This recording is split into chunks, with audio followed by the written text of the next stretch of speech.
Voice of சாரதி சேனலுடைய subscribers எல்லாத்துக்கும் மிகப்பெரிய வணக்கம்ங்க. இன்னைக்கு நம்ம இந்த வீடியோல என்ன பார்க்க போறோம் அப்படின்னா, சாய் பிஷங்கர் இப்போ ஊரும் பிளட்னு டியூட் படத்துல இருந்து இந்த பாட்டு ஒன்று ரிலீஸ் பண்ணியிருக்காங்க. பாட்டு கேட்கும்போது எப்படி இருந்துச்சு அப்படின்னா, எனக்கு என்னமோ மெயின் ஸ்ட்ரீம்ல கேட்குற மாதிரி ஒரு மெட்டீரியலே கிடையாதுன்னு ஃபர்ஸ்ட் நான் ஹியர் பண்ணும்போது தெரிஞ்சிச்சிங்க. மறுபடியும் கேட்டுட்டே இருந்தேன். பெருசா ஒன்று பார்த்தீங்க அப்படின்னா ரொம்ப நல்லா இருக்கு அப்படின்னு சொல்ல முடியாது, பட் நல்லா இருக்குன்னு அப்படின்னு சொல்லலாங்க. ஆனால் என்ன ஒரு வருத்தம் தெரியுமா, அதில் எப்படி இருந்த தமிழ் சினிமா இப்படி ஆயிடுச்சு, எப்படி இருந்த தமிழ் சினிமா இப்படி ஆயிடுச்சு.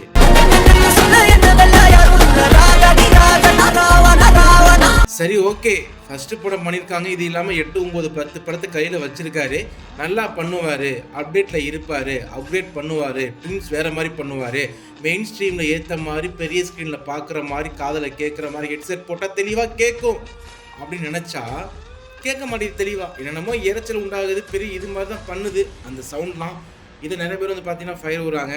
90s போயிட்டு 2K போயிட்டு இப்போ ரொம்ப ஜென்சியாமே அப்படி கிட்ஸ் இருக்காங்கம்மா, அவங்க ரொம்ப தூக்கி வச்சு கொண்டாடுறாங்க சாய் அபிஷங்கர். நம்ம யாரையுமே தாழ்த்த போகிறது இல்லை, எல்லாத்தையும் அப்ரிஷியேட் பண்ணலாம், எல்லாத்தையும் மேலே வரட்டும் அப்படின்னு நினைக்கிறேன். பட் இருந்தாலும் விமர்சனம் பண்ணணும், குறைகளை சொல்லி தான் ஆகணும். ஏன்னா இதை அப்ரிஷியேட் பண்ணிட்டு இருந்தால், குறை சொல்லாமல் விட்டா தமிழ் சினிமா குட்டிச்சவராக போயிருங்க.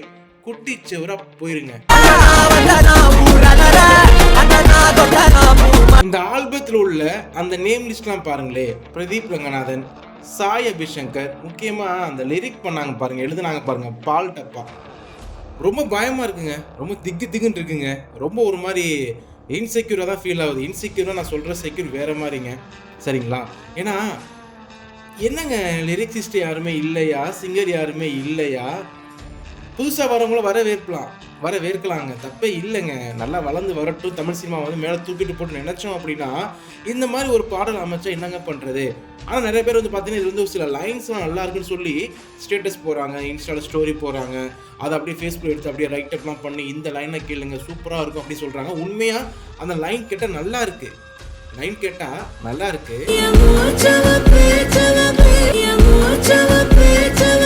இருந்தாலும் ஒரு பாட்டில் 4-5 லைன் மட்டும் நல்லா இருந்தால் போதுமாங்க. ஏன்னா முக்கியமாக அவங்க பெரிய பண்ணுற தப்பு இந்த ஜென்ரேஷனில் ஜென்சி பண்ணுறது, 2K கிட்ஸ் பண்ணுறது, ஒரு பாட்டு வந்துச்சு அப்படின்னா அது ஒரு 4 லைன் மட்டும் தூக்கி அப்படியே ரீல் பண்ணுறதா இருக்கட்டும், டான்ஸ் பண்ணுறதா இருக்கட்டும், வீடியோ மேக் பண்ணுறதா இருக்கட்டும், அதை எடிட் பண்ணுறதா இருக்கட்டும், அதை போஸ்ட் பண்ணுறதா இருக்கட்டும், அப்படியே பரவி ட்ரெண்ட் பண்ணி அது பாட்டை குட்டிச்சோர் ஆக்காமல் பெருசாக தூக்கி வச்சு கொண்டாடுறானுங்க.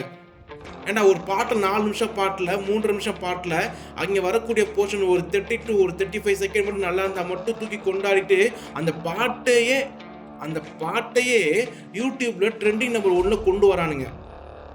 அப்படி பண்ணால் இந்த மியூசிக் டைரக்டர் எப்போ திருந்த போகிறாங்க, இந்த லிரிசிஸ்ட் எப்படி திருந்த போகிறாங்க, வீடியோ மேக் பண்ணுற எப்படி திருந்த போகிறாங்க, எடிட்டர் எப்படி திருந்த போகிறாங்க, படம் எடுக்கிறவங்க எப்படி திருந்த போகிறாங்க? தப்புன்னு சொல்லுங்கய்யா. அதை யாருமே ட்ரெண்ட் பண்ணாதீங்கய்யா, அதை யாரும் அப்ரிஷியேட் பண்ணாதீங்கய்யா, அதை யாருமே என்கரேஜ் பண்ணாதீங்கய்யா. இப்படி பண்ணி தானே எல்லாமே குட்டிச்சுடா போகுது.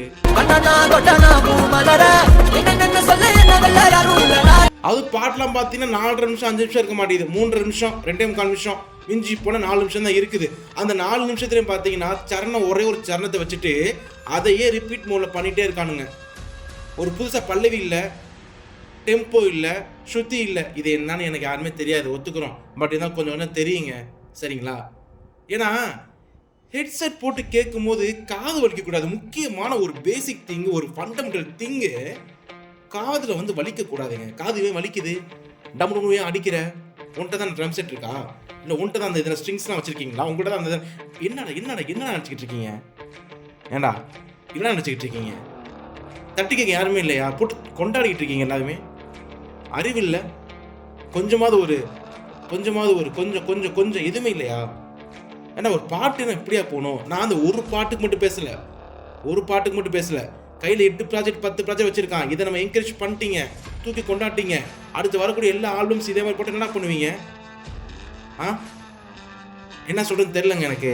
ஏன்னா கொதிக்குது, அப்படியே கொதிக்குது. ஏன்னா தமிழ் சினிமா என்னென்னமோ பாட்டு கேட்டு வளர்ந்த பசங்க, வளர்ந்த பொண்ணுங்க, வளர்ந்த மனுஷங்க இன்னைக்கு இந்த மாதிரி பாட்டை கேட்டு ஒன்றுமே பண்ண முடியலங்க, அதை என்ஜாய் பண்ண முடியல.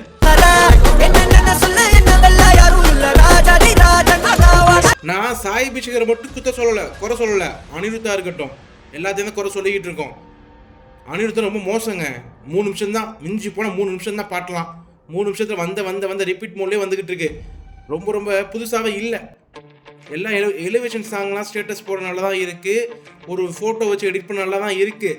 பட் லாங் டைமாக இருக்க முடியுதா, லாங் டைமாக கேட்க முடியுதா? எக்ஸாம்பிள் ஏஆர் ரகுமான், யுவன் சங்கர் ராஜா, ஹாரிஸ் ஜெயராஜ், முக்கியமாக ஜாம்பவான், வித்யாசாகர், இவங்க பாட்டை காலங்காலமாக கேட்டு கேட்டு கேட்டு கேட்டு புளிச்சு போகவே இல்லைங்க.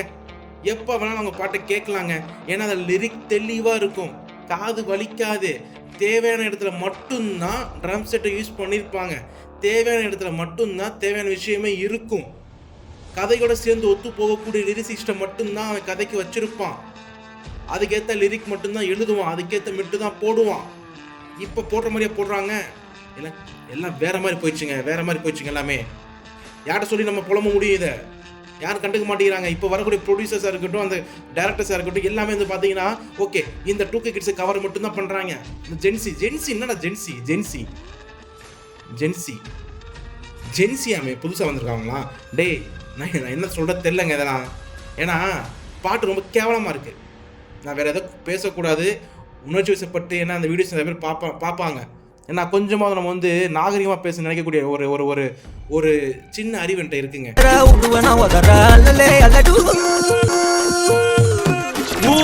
அனிருத் சாய் பிஷகருக்கு தான் எல்லா ப்ரொடியூசர்ஸும் எல்லா டேரக்டர்ஸும் போகிறீங்க. அனிருத் நல்லா தான் பண்ணுறான், ஒத்துக்கிறோம், சரியா? எல்லாம் நல்லா தான் பண்ணுறான், எலிவேஷன் சாங்லாம் சூப்பராக பண்ணுறான். ஆனால் என்ன சொல்கிறேன்னு தெரிலங்க. எக்ஸாம்பிள் இந்த ஷான் ரோல்டன் ஒருத்தவங்க இருக்காங்க, சரிங்களா? அவங்க சாங்ஸ்லாம் கேட்டிங்கன்னா இவங்கள கம்பேர் பண்ணுற அளவுக்கு சூப்பர் 100% மேலே இருக்கார் ஷான் ரோல்டன். இவரை என்கரேஜ் பண்ணால், இவருக்கு நல்ல வாய்ப்பு கொடுத்தீங்க அப்படின்னா ஆல்பம் ஃபுல்லாக ஹிட் ஆகுங்க. நிறைய பாட்டு எக்ஸாம்பிள் கேட்டு பாருங்க. ஒரு பாட்டு எப்படி இருக்குன்ட்டு நான் முன்னாடி வந்த இளையராஜா சார்லாம் கம்பேர் பண்ண, இவங்க பக்கத்தில் இளையராஜான்னு பேர் பயன்படுத்தவே கூடாது. இளையராஜா, யுவன் சங்கர் ராஜா, ஹாரிஸ், வித்யாசாகர், மணி சர்மா சார், இவங்க பாட்டெலாம் கேட்டிங்கன்னா உங்களுக்கு தெரிஞ்சுருங்க தமிழ் சினிமா எப்படி இருந்துச்சுன்னா.